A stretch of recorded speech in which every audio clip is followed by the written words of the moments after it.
ఇవాళ రేవంత్ రెడ్డి ఉత్తమ్ కుమార్ రెడ్డి ఇద్దరు కూడా చంద్రబాబుకు దాసోహం అయిపోయింది. రేవంత్ రెడ్డి గురుదక్షిణ చెల్లించుకుంటుండు. ఉత్తమ్ కుమార్ రెడ్డి కూడా భార్యాభర్తలు ఇద్దరు పోయి విజయవాడకు పోయి విజయవాడలో చంద్రబాబు గారిని కలిసి బజ్జీలు తినొచ్చిండు. అప్పటి నుంచి నేను కూడా అగనెస్ట్ మాట్లాడతలేడు. కృష్ణా నదీ జలాల్లో 10 ఏళ్ల రాష్ట్ర చరిత్రలో ఎప్పుడూ కూడా వాడనంత తక్కువ నీళ్లు వాడింది ఈ సంవత్సరం కాంగ్రెస్ ప్రభుత్వం.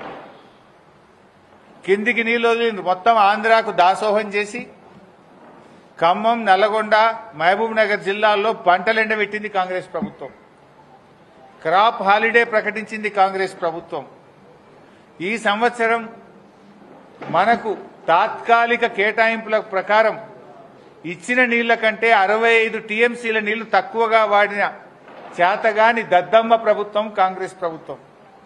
ఇలా 65 టీఎంసీలు తక్కువ వాడడం అంటే 6,50,000 ఎకరాలకు పంటకు నీళ్లు ఇవ్వకపోవడమే.